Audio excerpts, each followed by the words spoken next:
Hello, my name is Ananya, and I'm going to be talking to you about PEMDAS. So, PEMDAS is also known as order of operations, and it's something that's used to evaluate complicated expressions with more than one arithmetic operation, like addition, subtraction, multiplication, division, exponents, and sometimes even parentheses. And when we have an expression with more than one operation, we can't just evaluate in whatever order we please.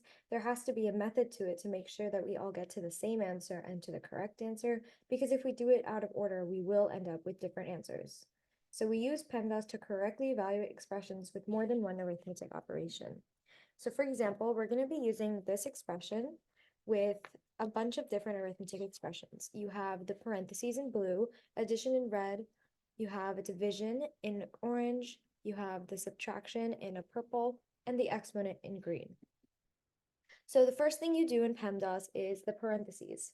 So any expression that is inside of two parentheses always must be evaluated first, no matter what operation is inside of it. So even if this plus sign was a multiplication sign, if it was an exponent, division, whatever it was, it would have to be evaluated first. So we do 4 plus 2, which is 6, which comes down here, and we keep everything else the same. Then we move on to the second part of PEMDAS, which is the E, which stands for exponents. This means that any exponents present in the expression must be evaluated next. So you have the 6 from previous, and you have this expression right here, the 2 squared, which evaluates to 4. Then you're left with 6 divided by 6 minus 4. Next, you have to do multiplication and division.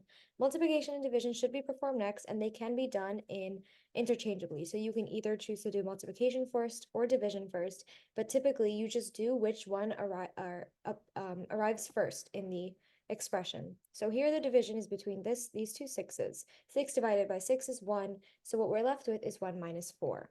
And the final step is addition and subtraction, which again can be evaluated either way. You could do addition or subtraction first, but normally you just evaluate whichever one appears first in the equation first. So we are left with 1 minus 4, which is -3, which is the answer to our expression.